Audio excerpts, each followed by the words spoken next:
Wake up. The urgent whisper awakened, her mind foggy and mouth dry. Her ears ringing, she felt like she was in slow motion. She pushed herself up and looked around. Where am I? What is happening? A white door, a table, a piece of paper. That was it. Fear rising in her stomach. She jumped up and reached for the door, trying to turn the handle, but it wouldn't move. The note read, "Leave your crown on the table." She read it over and over. What crown? She thought to herself. She placed different items on the table, but nothing happened. With one hand in her pocket, she felt her business card. She was the self-made CEO, the leader, and she had walked through fire to earn it. The crown, the things she had done, the sacrifices she had made, the time she had missed with her family and the office, the status, the title, the respect. She placed her card on the table. There was a sudden click and the door opened. She couldn't move. The card held her status. It was her crown. But a title and card are just a title and card. It wasn't her power. She turned and walked through the door. In ancient Sumeria, the goddess Inanna descended through 7 gates to the underworld to see her sister. At each gate, she was forced to leave something behind. Inanna, the queen of heaven, descended to see her sister. At the first gate, it was said, "O queen, surrender your heart's blister." She took her crown off and surrendered the memory pained. For that which is earned through suffering can never be ashamed.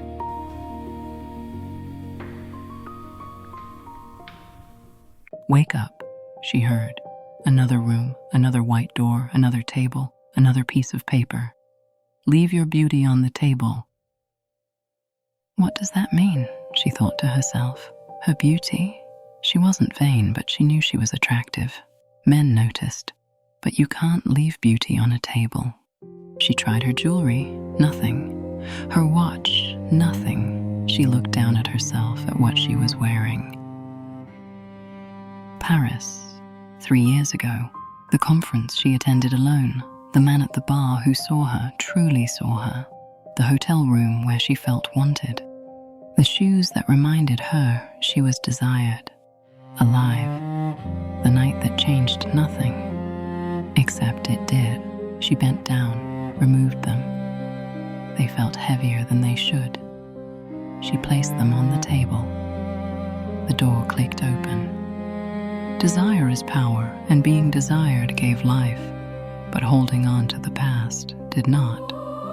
She walked through the door.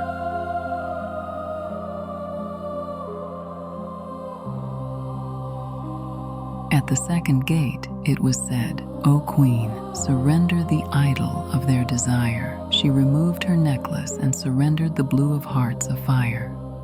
She cared not for the crystallized devotion of lovers cast, for life was lived in the motion of discarded past.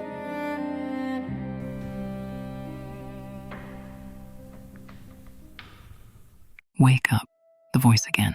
No, no, no, no, she thought to herself. White walls, white door, table, note. There was a crack on the ground, and she walked to the table barefoot.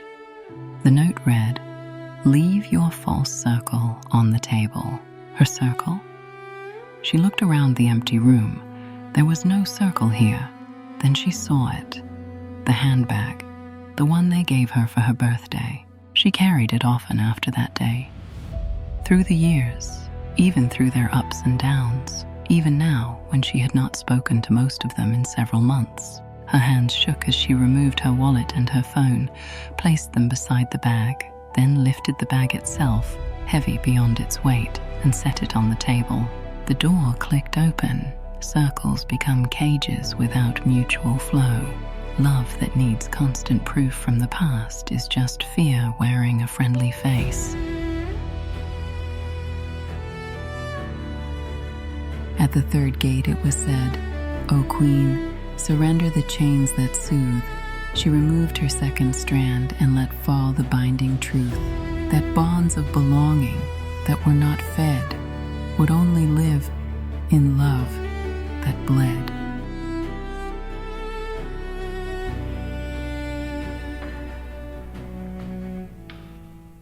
Wake up, the voice cutting through darkness again. Room 4, same white walls and locked door. Leave your armor on the table. Armor? She wasn't a warrior. She touched her arms, her chest, lighter now, barefoot, cardless, bagless, more vulnerable with each room. Then she felt it in her back pocket, the weight of it, the platinum card, the one that solved everything. Broken things, broken people. Every crisis, every emergency, she could fix it. She was safe because she could buy safety, protected because wealth was a wall between her and harm. She placed it on the table. It looked so small there, insignificant, just molded plastic in a magnetic strip. The door clicked open. Money had built walls around her, but walls that keep danger out also keep life out. She had been safe, but she had not been free. At the fourth gate, it was said, "O Queen, surrender the shield around your heart." She removed her breastplate and released it with start. The weight of armor of gold and heated will, for no protection can save what is kept still.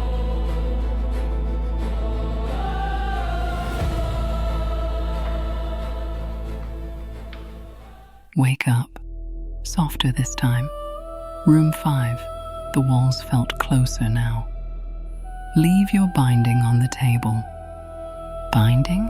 She looked at her hands, bare feet, empty pockets, no bag, no armor. What binding could she possibly? Then she felt the weight on her finger. Diamonds. Expensive, beautiful. 15 years she'd worn it. The day he slipped it on, she believed in forever. But somewhere between year 5 and year 15, they stopped making time for each other. They lived in the same house, but were utterly alone. She'd stayed because leaving felt like failure, because the ring meant commitment, because vows were sacred, because a good woman doesn't give up. She twisted it slowly. It didn't want to come off at first.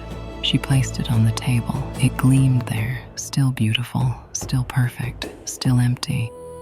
The door clicked open. Love doesn't need chains to keep it, and chains without love are just chains. She walked through the door.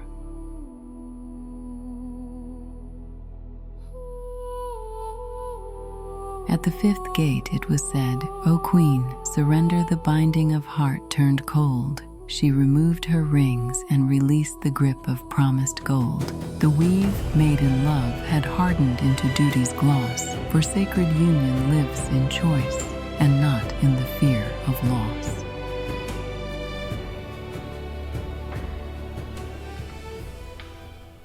Wake up. Room 6. She knew the drill. Table, door, note, price.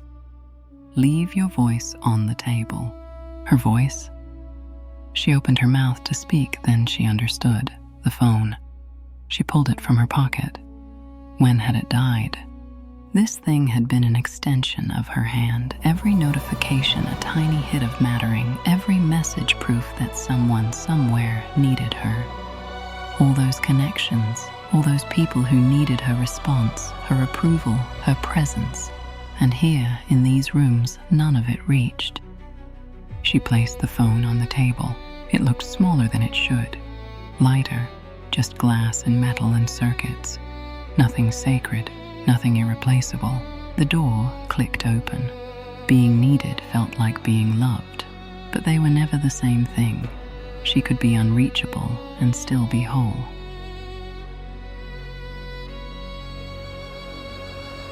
At the 6th gate it was said, "O Queen, surrender the measuring line and tool." She removed her symbols. That betrayed a fool. The line was control without the flow, for that which can't dance turns into blow.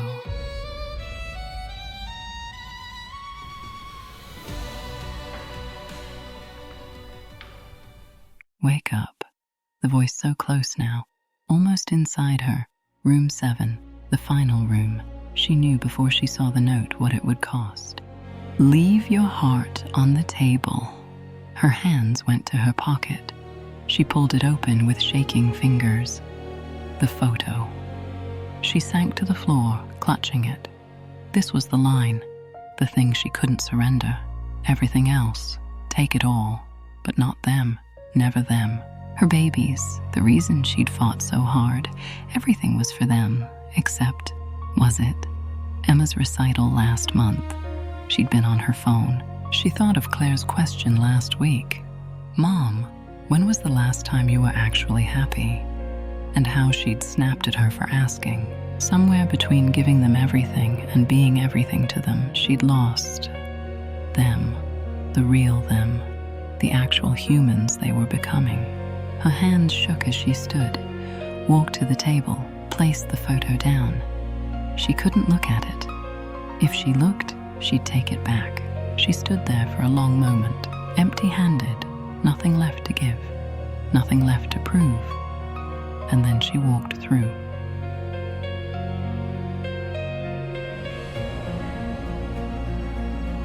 At the seventh gate it was said, "O Queen, surrender who you believed you had to be."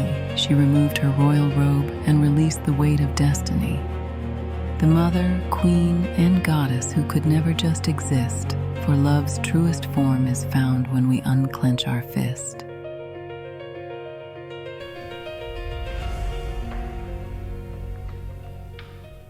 Inanna stood bowed before her sister's grace and looked up to see it was her own face. The river flows through pathways freed, and power swelled through oceans bleed. The gates had removed the blinding sight and gifted life through darkest night. Every room had stripped away what she thought she needed to survive, and now, with nothing left to prove, nothing left to perform, she could breathe. The CEO who earned the crown through fire, that was real, but it wasn't her power. The woman desired in Paris, that happened, but it wasn't her worth. The friends in the circle, she loved them, but they weren't her wholeness. The wealth that solved everything, useful, but not her safety. The marriage, sacred once, but the ring was just metal. The connections, they mattered, but silence wasn't death. The children, God, she loved them, but they didn't complete her, because she was already complete. She woke up in her own bed, morning light through the curtains, her room, her life. Everything was where it had been. Nothing was gone. It had all been in her mind, but the transformation was real. She smiled, a real smile, not for anyone, just because she could.